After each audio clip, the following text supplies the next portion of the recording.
ഒരു ഇന്നലെ പൂത്തൊരു തകരയുണ്ട് സതീശൻ.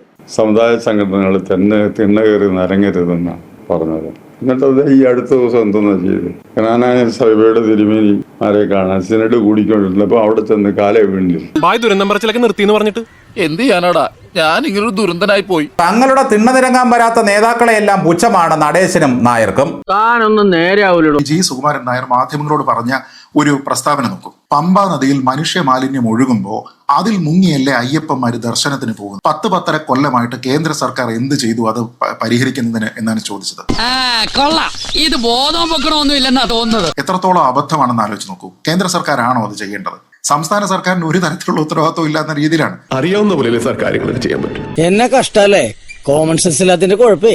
എല്ലാ രാഷ്ട്രീയ പാർട്ടിയോടും സമദൂരം. ഞങ്ങളൊരു പാർട്ടിക്ക് വേണ്ടിയും പ്രവർത്തിക്കില്ല. എന്തിനിടയിൽ കുറ്റി കുഴിച്ചിട്ട് പോലെ ഇവിടെ ഇരിക്കണേ. സംസ്ഥാന സർക്കാരിന് ഒരു റോളും ഇല്ലേ? ഇവർ ഈ ഹിന്ദു ഐക്യമൊക്കെ പറയുന്ന സമയത്ത് അങ്ങനെയാണെങ്കിൽ ആദ്യം ചോദിക്കേണ്ടത് അവിടെയുള്ള കാര്യങ്ങളെല്ലാം തന്നെ വർഷാവർഷം കൃത്യമായിട്ട് അതിന്റെ എല്ലാം സംരക്ഷണ ചുമതലയുള്ള സംസ്ഥാന സർക്കാർ എന്ത് ചെയ്യുന്നു എന്നുള്ള ചോദ്യം ചോദിക്കുന്നില്ല. തോന്നി അതങ്ങനെ വരൂ, അതങ്ങനെ സംഭവിക്കൂ. ഒരു വാക്കുകൊണ്ടോ ഒരു നോട്ടം കൊണ്ടോ സംസ്ഥാന സർക്കാരിനെ ഒരു തരത്തിലും CPM-നെ ഒരു തരത്തിലും വേദനിപ്പിക്കാതെ മറ്റ് രണ്ട് പാർട്ടികളെയും ഒരേ ഡിസ്റ്റൻസിൽ നിർത്തുന്നതിന് വേണ്ടിയിട്ട് ഇവർ ശ്രമിക്കുകയാണ്.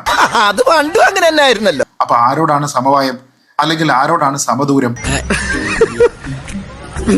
പണ്ട് അദ്ദേഹം ഉപയോഗിച്ചിരുന്ന ഒരു വാക്കുണ്ട്, NSS ഇപ്പോ സമദൂരമല്ല മറിച്ച് ശരിദൂരമാണ് എന്ന്.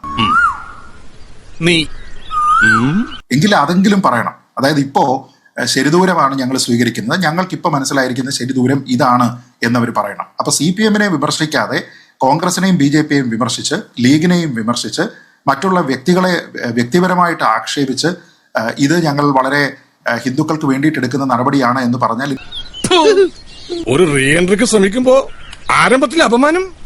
എനിക്ക് ലളിതമായിട്ട് ഇവരോട് ചോദിക്കാനുള്ള ഒരൊറ്റ ചോദ്യം മാത്രമേ ഉള്ളൂ. നിങ്ങൾ ഇപ്പോൾ പറയുന്ന നായാടി മുതൽ വിശാല ഐക്യത്തിലേക്ക് നസ്രാണികളെ കൂടി ചേർത്തുകൊണ്ട് നിങ്ങൾ ഈ പറയുന്ന ഐക്യം ഇപ്പോൾ രൂപീകരിക്കാനായിട്ട് കണ്ട ഈ സമുദായങ്ങളുടെ പ്രത്യേക ദുരവസ്ഥ എന്താണ്? അതിപ്പോ അങ്ങനെയൊന്നുമില്ല. പറയട നാട്ടുകാരോട്. അങ്ങനെയെങ്കിൽ ആ ദുരവസ്ഥയ്ക്ക് ഇപ്പോ ഭരിക്കുന്ന ആൾക്കാരല്ലേ കാരണം? അപ്പൊ നിങ്ങൾ അവരോടൊപ്പമാണോ നിൽക്കുന്നത് എന്നുള്ള ചോദ്യം. ഈ ഐക്യത്തിലൂടെ നിങ്ങൾ കൈവരിക്കാൻ ഉദ്ദേശിക്കുന്ന ലക്ഷ്യങ്ങൾ എന്തൊക്കെയാണ്? അങ്ങനെ ഒരു ചോദ്യമില്ലേ? അതായത് നിങ്ങൾ ഇലക്ഷൻ വഴി ജയിക്കുന്നതാണോ? നയപരമായിട്ട് എന്തെങ്കിലും ഒരു അജണ്ട നിങ്ങൾ ഈ രാഷ്ട്രീയ പാർട്ടികളുടെ എല്ലാം മുന്നിൽ വെച്ചിട്ട് അതിൽ നിങ്ങൾ തീരുമാനമെടുത്തതിന് ശേഷം ഞങ്ങളോടൊപ്പം നിൽക്കണം, ആ സമയത്ത് ഞങ്ങൾ നിങ്ങൾക്ക് രാഷ്ട്രീയമായിട്ടുള്ള പിന്തുണ നൽകണോ വേണ്ടയോ എന്ന് തീരുമാനിക്കാൻ ഇതൊന്നും പറയുന്നില്ലെന്നേ. പകരം നമ്മൾ ഈ കേൾക്കുന്ന എന്താണ്? ഈ തകരയും ഈ അഴിച്ചുവിട്ടു എന്ന് പറയുന്നത് ഈ രാഷ്ട്രീയമായിട്ടുള്ള ആരോപണവും തിണ്ണ നിരങ്ങി എന്ന് പറയുന്ന കാര്യങ്ങളും മാത്രമാണ്. അത് ശരിയായിട്ടുള്ള ഒരു നടപടിയേ അല്ല. ഇയാളും പൊട്ടനായിരിക്കും, താനും പൊട്ടനായിരിക്കും, പക്ഷെ ഞാൻ പൊട്ടനല്ല. അതുകൊണ്ടാണ് ഞാൻ അതിനെ രാഷ്ട്രീയ അവസരവാദം എന്ന് മാത്രം ചുരുക്കുന്നത്. ഡോക്ടർ ജയരാജ്, എങ്കിൽ ഞങ്ങൾ പോകാതെ ഇരിക്കടോ. സുനാമി ഭൂകമ്പൊക്കെ വന്നിട്ട് നമ്മൾ പിടിച്ചിരിക്കുന്നില്ലേ? നമുക്കറിയാം NSS കാലാകാലങ്ങളായി എടുക്കുന്നൊരു സമീപനമാണ് ഈ സമദൂരം എന്നത്. അതെന്റെ മാസ്റ്റർ പീസാണ്, അതിൽ കൈവെക്കാൻ ആരെയും അനുവദിക്കില്ല. അതെല്ലാം വിട്ട് ഇടതുപക്ഷ സർക്കാരിനോട് അനുഭാവം പുലർത്തുന്ന തരത്തിൽ നിലപാടുകൾ സ്വീകരിക്കുക. ഇപ്പോൾ വരുന്ന ഈ SNDP NSS ഐക്യ നീക്കം ഈ തെരഞ്ഞെടുപ്പിൽ ഇടതുമുന്നണിക്ക് അനുകൂലമായ ഒരു രാഷ്ട്രീയ കൂട്ടുകെട്ടാണ് എന്ന വിലയിരുത്തലിനെ താങ്കൾ അംഗീകരിക്കും? NSS-ന് വളരെ കൃത്യമായ തീരുമാനങ്ങളുണ്ട്. സുകുമാരൻ നായർ സാർ ഇന്ന് പറഞ്ഞത് എന്താണ്? സെക്യുലർ ക്രെഡൻഷ്യൽസിനെ അറ്റാക്ക് ചെയ്യുന്ന ഒരു സിറ്റുവേഷൻ കേരളത്തിൽ ഉണ്ടായിക്കഴിഞ്ഞാൽ ഇവിടുത്തെ വലതുപക്ഷ കക്ഷികൾ ശ്രമിക്കുന്നത് എന്താണ്? മുസ്ലിം തീവ്രവാദത്തിന് പ്രോത്സാഹിപ്പിക്കുന്നുണ്ട്. അതുവഴി BJP ഇങ്ങോട്ട് കൊണ്ടുവരാനുള്ള ശ്രമമാണ് പ്രത്യക്ഷമായും പരോക്ഷമായും കുറെ നാളുകളായിട്ട് കോൺഗ്രസ് ഇവിടെ ശ്രമിച്ചുകൊണ്ടിരിക്കുന്നത്. അതാണ് അവരുടെ ഒരു ശ്രമത്തിന്റെ അടിസ്ഥാനപരമായിട്ടുള്ള ഒരു സ്വഭാവം.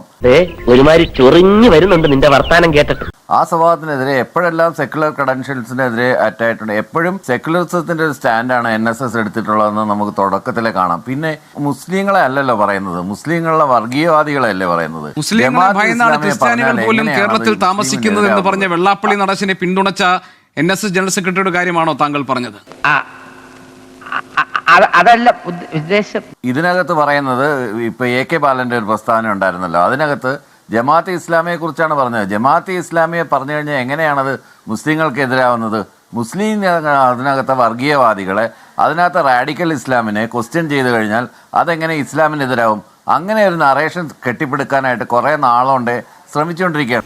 എന്നെ മനഃപൂർവ്വം കരിവാരിത്തേക്കാൻ കുറച്ച് ആൾക്കാർ ഇറങ്ങിയിരിക്കുകയാണ്. ശ്രീ ജയരാജ്, ഹിന്ദു ഐക്യത്തിൽ നസ്രാണികളെ കൂടി ഉൾപ്പെടുത്താൻ സാധിക്കും, കാരണം മുസ്ലിങ്ങളെ ഭയന്നാണ് ക്രിസ്ത്യാനികൾ പോലും ഇവിടെ ജീവിക്കുന്നത് എന്ന് വെള്ളാപ്പള്ളി ഇന്ന് പറഞ്ഞതും ഇതിനു മുൻപ് നിരന്തരമായി നടത്തിയിട്ടുള്ള മുസ്ലിം വിരുദ്ധ പ്രസ്താവനകളിൽ വെള്ളാപ്പള്ളി നടേശനിൽ ഒരു തെറ്റും കാണാതെ അദ്ദേഹത്തെ പിന്തുണയ്ക്കുകയും ചെയ്ത NSS ജനറൽ സെക്രട്ടറിയുടെ നിലപാട്, അതിനെ താങ്കൾ എന്ത് പറയും? ഇന്ന് NSS ജനറൽ സെക്രട്ടറി വളരെ വ്യക്തമായിട്ട് പറഞ്ഞിട്ടുണ്ട്, ഞങ്ങൾക്ക് അങ്ങനെ പ്രത്യേകിച്ച് ആരോടും താല്പര്യമൊന്നുമില്ല, ഞങ്ങളുടെ നിലപാടുകൾ ഇതാണ് എന്നുള്ള കാര്യം വ്യക്തമായിട്ട് പറയുന്നുണ്ട്.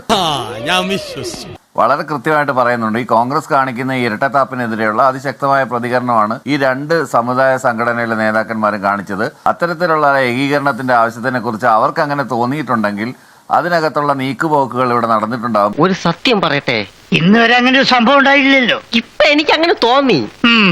ജമാഅത്ത് ഇസ്ലാമി പോലുള്ള ഇപ്പൊ ഷെയ്ഖ് മുഹമ്മദ് കാരക്കുന്നിന്റെ ഉമ്മൻചാണ്ടിയുടെ കാലത്ത് നിരോധിക്കപ്പെട്ട 19 പുസ്തകങ്ങൾ, അതിനകത്ത് പറയുന്ന കാര്യങ്ങൾ, മതരാഷ്ട്രവാദം, ഇതിനകത്തുള്ള ഗ്ലോബൽ സ്പോൺസർഷിപ്പ്, ടെററിസത്തിന്റെ ഒരു നെറ്റ്വർക്ക്, ഈ സാധനങ്ങളെല്ലാം നമ്മളിവിടെ ഇതിനകത്തൂടെ ഒളിച്ചു കിടത്താനായിട്ട് ശ്രമിക്കുകയാണ്. മുസ്ലിം ലീഗിലൂടെ ഒളിച്ചു കിടത്താൻ ശ്രമിക്കുകയാണ്. മുസ്ലിം ലീഗിനെ അവർ ഹൈജാക്ക് ചെയ്ത് കഴിഞ്ഞു. അപ്പൊ കേരളത്തിന്റെ ഒരു സെക്യുലർ സ്പേസിനെ ഹൈജാക്ക് ചെയ്യാനുള്ള എല്ലാ ശ്രമങ്ങളെയും ജാതി സംഘടന നേതാക്കൾ എന്നുള്ള രീതിയിൽ അവരതിന്റെ കാര്യങ്ങൾ പച്ചവെള്ളം ചവച്ചു കുടിക്കണ പഞ്ചപാവം. അല്ലാതെ ഏതെങ്കിലും ഒരു രാഷ്ട്രീയ പാർട്ടിയുടെ സപ്പോർട്ട് ചെയ്യാൻ വേണ്ടിയിട്ടാണ് അവർ പറയുന്നതെന്ന് അങ്ങനെ വായിച്ചെടുക്കുന്നതിനകത്ത് യാതൊരു അർത്ഥമില്ല. ഞാൻ ചോദിക്കുന്നത്, ക്രിസ്ത്യാനികളെ കൂടി ഉൾപ്പെടുത്തുന്ന ഹിന്ദു ഐക്യ നീക്കത്തെ എങ്ങനെയാണ് കാണുന്നത് താങ്കൾ? ആരെ അപരവൽക്കരിക്കാനാണത്? വെറുതെ ജയശങ്കർ സാർ, ഇവിടെ നമ്മുടെ ഈ ചർച്ചയിൽ പങ്കെടുത്ത ഡോക്ടർ ബി ജയരാജ് പറഞ്ഞത് വർഗീയതയുമായി ബന്ധപ്പെട്ട കാര്യങ്ങളിൽ UDF-നുള്ള ഇരട്ടത്താപ്പിന് ഉള്ള മറുപടിയാണ് ഇന്ന് ഈ സമുദായ നേതാക്കൾ നൽകിയതെന്നാണ്. സത്യമായിരിക്കും, സത്യവാൻ പറഞ്ഞതല്ലേ. ഇവിടെ ഈ ചില ക്രൈസ്തവ മതമേലധ്യക്ഷന്മാർക്ക് യശശരീരനായ PT തോമസിനോടുണ്ടായിരുന്ന പോലെയുള്ള ഒരു സവിശേഷമായ ബന്ധമാണ് നമ്മുടെ ഹിന്ദു സമുദായ സംഘടനാ നേതാക്കന്മാർക്ക് VD സതീശനോടുള്ളൂ എന്ന് പറഞ്ഞ കാര്യം മനസ്സിലായി. സംഗതി അത്രേ ഉള്ളൂ, അദ്ദേഹത്തെ ഇവർക്ക് രണ്ടുപേർക്കും ഇഷ്ടമല്ല. അങ്ങനെയാണ് സംഗതിയുടെ കിടപ്പ്. പിന്നെ കോൺഗ്രസിലെ വലിയൊരു വിഭാഗം നേതാക്കന്മാർ ഇന്നിപ്പോൾ സന്തോഷിക്കുന്നവരായിട്ടുണ്ടാകും. കാരണം സതീശനെതിരായിട്ടാണ് ഈ പടയൊരുക്കം. ഒറ്റ നോട്ടത്തിൽ അങ്ങനെയാണ്, പക്ഷേ സത്യത്തിൽ അങ്ങനെയല്ല. ശ്രീജിത്ത് പണിക്കർ പറഞ്ഞ പോലെ ഇത് LDF-ന് അനുകൂലമായിട്ടും കോൺഗ്രസിനും BJP-ക്കും എതിരായിട്ടും കൂടിയുള്ള ഒരു മൂവ് അതിൻ്റെ അകത്തുണ്ട്. സംശയിക്കാൻ എന്തിരിക്കുന്നു, അത് തീർച്ചയല്ലേ. ആത്യന്തികമായിട്ട് ഇപ്പോഴല്ല, താൽക്കാലികമായിട്ട് ഈ LDF-ന് ഒരു പക്ഷേ ഗുണം ചെയ്തേക്കാം, പക്ഷെ ആത്യന്തികമായിട്ട് ഇത് BJP-ക്ക് ഗുണം ചെയ്യും. ഞാൻ പറഞ്ഞത് ഇതാണ് സംഗതി. വളരെ കുറച്ച് സമയം 2 മിനിറ്റ് എനിക്ക് തന്നത്. എനിക്ക് മാത്രം 2 മിനിറ്റ് തന്നതിന് ശേഷം അത് പറയാനായിട്ട് ഒരു അവസരം തരണ്ടേ? എന്റെ സംഭാഷണം എടുത്തില്ല. പറഞ്ഞോളൂ. ശരി. എനിക്ക് ആകെപ്പാടെ 2 മിനിറ്റാണ് അനുവദിച്ചത്. എന്റെ സഹ പാനലിസ്റ്റുകൾക്ക് കൊടുത്ത സമയം ഞാൻ കണ്ടു. അതിനുശേഷം പകുതിയുള്ള സമയം കൊടിക്കുന്നിൽ സുരേഷ് കൊണ്ടുപോയി. അതിനുശേഷം എനിക്ക് പറയാൻ, എനിക്ക് കംപ്ലീറ്റ് ചെയ്യാനായിട്ടുള്ള അവസരം തരാതെ എന്നെ വിളിച്ചെന്തിനാണ് ഇങ്ങനെ ഇരുത്തിരിക്കുന്നത് എന്ന് ചോദിക്കാൻ വേണ്ടിയിട്ടാണ് ഞാൻ ചോദിച്ചത്. എനിക്ക് സംസാരിക്കാമോ? പറയൂ ഗോപികൃഷ്ണൻ, എനിക്ക് സംസാരിക്കാൻ പറ്റുമോ? ഇതിനാണ് ഇരട്ടത്താപ്പ് എന്ന് പറയുന്നത്. ഏറ്റവും കൂടുതൽ വർഗീയ കാർഡിളക്കി കളിക്കുന്ന ഒരു നേതാവാണ് കേരളത്തിനെ സംബന്ധിച്ചിടത്തോളം VD സതീശൻ. അതെ, ആദ്യം നീ നന്നാകാൻ നോക്ക്. VD സതീശനെ ഇനി എത്ര നിങ്ങൾ കാരസ്കരത്തിൻ കുരു പാലിലിട്ടാൽ കാലാന്തരെ കയ്പ് ക്ഷമിപ്പതുണ്ടോ എന്ന് പറഞ്ഞതുപോലെ VD സതീശനെ എത്രയൊക്കെ വെള്ളപൂശി സഹിച്ചാലും അത് കറുത്ത് തന്നെ ഇരിക്കുമെന്നാണ് എനിക്ക് പറയാനുള്ളത്. പണ്ഡിതനാണെന്ന് തോന്നുന്നു, അർത്ഥം പറഞ്ഞൊന്നും കേട്ടില്ലേ. പിന്നെ താങ്കൾ ചോദിച്ച വേറൊരു ചോദ്യം കൂടെ ഉണ്ട്. എന്തുകൊണ്ടാണ് ക്രിസ്ത്യാനികളെ ഉൾപ്പെടുത്തി അല്ലെങ്കിൽ നസ്രാണികൾ എന്നുള്ള പുതിയൊരു എക്സ്റ്റൻഷൻ വന്നതെന്നുള്ളത്? കാരണം സത്യമാണ്, ക്രിസംഗികൾ എന്ന് പറഞ്ഞിട്ടൊരു വിഭാഗം ഉണ്ടെന്നുള്ള കാര്യം ഗോപികൃഷ്ണൻ അറിയാമല്ലോ. അപ്പൊ അവരെ വർഗീയതയിലേക്ക്, അതിവർഗീയതയിലേക്ക് തള്ളിയിടുന്ന ഒരു പ്രവർത്തനം, ഗൂഢമായ പ്രവർത്തനം BJP സംഘം വേറെ നടത്തിക്കൊണ്ടിരിക്കുന്നുണ്ട്. ഈ അറിവ് എവിടുന്ന് കിട്ടി? പത്രത്തിൽ നിന്ന് അടിച്ചു മാറ്റിയതാ. അതിനിടയ്ക്ക് അവർ ഇതല്ല യാഥാർത്ഥ്യമൊന്നും, വർഗീയത വേരോടുന്ന ഒരു മണ്ണല്ല കേരളം ഒന്നും കാണിച്ചു കൊടുക്കാനായിട്ട് ഇത്തരം സംഘടനകൾക്ക് കഴിയുന്നെങ്കിൽ കഴിയട്ടെന്നേ. അവരുടെ സമദൂരവും ശരിദൂരവും തന്നെയാണ്. അവർ പറയുന്ന കാര്യങ്ങൾ ന്യായമാണ്. യഥാർത്ഥത്തിൽ ഇടതുപക്ഷ 10 വർഷത്തിന്റെ അതിന്റെ ഭരണ നേട്ടങ്ങളോ അല്ലെങ്കിൽ കോട്ടങ്ങളോ പരിശോധിക്കട്ടെ.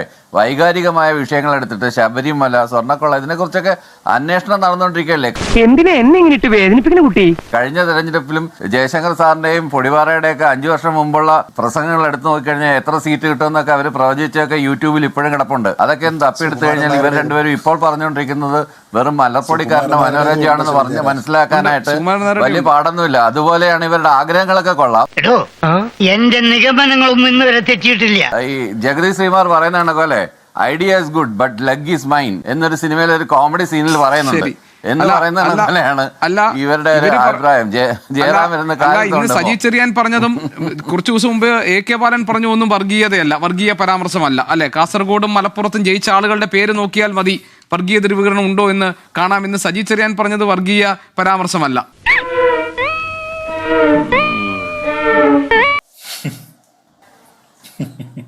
അതെങ്ങനെയാണ് വർഗീയതയാവുന്നത്? എനിക്കത് മനസ്സിലാവുന്നില്ല. രാഷ്ട്രീയത്തിനെ മതപരമായിട്ട് ഉപയോഗിക്കുമ്പോഴാണ് അത് വർഗീയതയാണ്. രാഷ്ട്രീയത്തിന് ആരാണ് ഇവിടെ വർഗീയത? ഇത്തരം കാര്യങ്ങളെ ചൂണ്ടിക്കാണിക്കുമ്പോൾ എങ്ങനെയാണ് അത് വർഗീയതയാവുന്നത്? തുമ്മം വെള്ളമടിച്ചും മണ്ണി കിടക്കും, പക്ഷെ ആ ലെവലിൽ തുമ്മം താഴെ പോയിട്ടുണ്ടോ? അതാണ് തുമ്മന്റെ കൺട്രോളിംഗ്. ജമാഅത്ത് ഇസ്ലാമിയെ കുറിച്ച് പറഞ്ഞു കഴിഞ്ഞാൽ അതെങ്ങനെയാണ് ഇവിടുത്തെ മുസ്ലിം സാമാന്യത്തിനെ മുഴുവൻ കുറ്റപ്പെടുത്തുന്നതാവുന്നത്? അതിനകത്തുള്ള വളരെ കുറച്ച് മൈനോറിറ്റീസ് ആയിട്ടുള്ള കമ്മ്യൂണലിസ്റ്റുകളെ, വർഗീയവാദികളെ, ടെററിസ്റ്റുകളെ ചൂണ്ടിക്കാണിക്കുക എന്നുള്ളത് കേരളത്തിന്റെ സമൂഹത്തിൽ ഉത്തരവാദിത്തപ്പെട്ട ഏതൊരു പൗരന്റെ കടമയാണ്. തുണി വാങ്ങടേ, എന്തിനാണ് ഇവര് വായി തിരിക്കേറ്റ